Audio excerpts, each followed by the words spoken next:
आओ चलें मुहावरों की दुनिया में। मुहावरों का अर्थ और वाक्यों में प्रयोग। प्रचलित मुहावरों का अर्थ सहित वाक्यों में प्रयोग। तो सबसे पहले अ और आ वाले मुहावरे देखें कि इनके क्या है। अक्ल पर पत्थर पड़ना यानी बुद्धि से काम ना लेना। इसका वाक्य है, आज उसका बुरा समय था तभी तो उसकी अक्ल पर पत्थर पड़ गए। दूसरा मुहावरा, अपने मुंह मियाँ मिट्ठू बनना, अपनी प्रशंसा स्वयं करना। और इसका वाक्य, श्याम पास क्या हो गया, अपने मुंह मियाँ मिट्ठू बन रहा है। तीसरा मुहावरा, अपना सा मुंह लेकर रह जाना, लज्जित हो जाना। शीला की बड़ी बड़ी बातों पर किसी ने विश्वास नहीं किया तो वह अपना सा मुंह लेकर रह गई। आगे देखो, अपने पैरों पर खड़े होना यानी स्वावलंबी होना। इसका वाक्य है, गांधी जी ने देशवासियों को अपने पैरों पर खड़े होने की शिक्षा दी।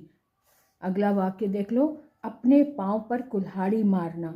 अपने पाँव पर कुल्हाड़ी मारना यानी जानबूझकर संकट मोल लेना। कॉलेज की नौकरी छोड़कर तुमने अपने पाँव पर कुल्हाड़ी मार ली है। अपना उल्लू सीधा करना अर्थात अपना मतलब निकालना। रोशन इतना निर्लज्ज है कि अपने पिताजी की मृत्यु के समय भी अपना उल्लू सीधा करने में लगा रहा। आगे देखें, अंधे की लाठी या अंधे की लकड़ी, एकमात्र सहारा। राजकुमार के एकमात्र बेटे की मृत्यु हो गई, यही तो अपने माता पिता की अंधे की लकड़ी था। अंधों में काना राजा यानी मूर्खों के बीच में अल्पज्ञ व्यक्ति। रवि 100 मीटर की रेस में प्रथम आ गया क्योंकि वहाँ तो दौड़ने वाले 2-3 छात्र ही थे। वह तो अंधों में काना राजा बन गया।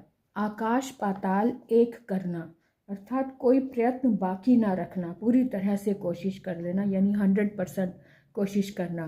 तो राजेश अपनी बेटी को बचा नहीं पाया, यद्यपि उसने उसे बचाने के लिए आकाश पाताल एक कर दिया था। आँखों में धूल झोंकना यानी धोखा देना। देख लो, आँखों में धूल झोंकना यानी धोखा देना। परीक्षा कक्ष में विनीत ने अपने अध्यापक की आंखों में धूल झोंकने की बहुत कोशिश की लेकिन वह सफल नहीं हो पाया। तो इस तरह से ये आ वाले, अ से शुरू होने वाले हमने 10 मुहावरे लिए हैं। ये हम ई वाले लेंगे। इज्जत बिगाड़ना यानी किसी की मर्यादा भंग करना। इज्जत बिगाड़ना, किसी की मर्यादा भंग करना। कुछ असामाजिक लोगों ने राजेश की इज्जत बिगाड़ दी। इतिश्री करना यानी आज संस्कृत के शिक्षक ने पाठ्य पुस्तक के अंतिम अध्याय की इतिश्री की है। इशारे पर नाचना यानी कि गुलाम बनकर रहना। विनोद हमेशा अपनी पत्नी के इशारे पर नाचता है। ईंट का जवाब पत्थर से देना अर्थात दुष्टता का उत्तर दुष्टता से ही देना। पाकिस्तान ने कारगिल में घुसपैठ की, बदले में भारतीय सैनिकों ने ईंट का जवाब पत्थर से ही दिया। ईद का चांद होना यानी दर्शन दुर्लभ होना। तुम कई महीनों से नजर नहीं आई, लगता है ईद का चांद हो गए। उंगली उठाना, उंगली उठाना यानी आरोप लगाना, लांछन लगाना। हमारे संस्कृत के अध्यापक इतने ईमानदार हैं कि उनके चरित्र पर कोई उंगली नहीं उठा सकता। उड़ती चिड़िया के पर गिनना, उड़ती चिड़िया के पर गिनना अर्थात देखते ही मन की बात समझ जाना। मैं तो देखते ही समझ गया था कि वह स्त्री चालबाज है, मैं तो उड़ती चिड़िया के पर गिन लेता हूँ। उंगली पर नचाना, उंगली पर नचाना अर्थात वश में रखना। गोपियाँ श्री कृष्ण को उंगली पर नचाती थीं।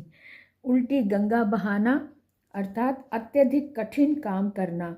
दुर्वासा ऋषि के क्रोध को शांत कर पाना उल्टी गंगा बहाने के समान था। उल्लू सीधा करना, उल्लू सीधा करना अर्थात स्वार्थ सिद्ध करना। आजकल राजनेता सामान्य जनता को बहलाकर अपना उल्लू सीधा करते हैं। आगे देखो, ऊंट के मुंह में जीरा अर्थात अपर्याप्त या अत्यल्प वस्तु यानी अपर्याप्त यानी बहुत ही कम चीज।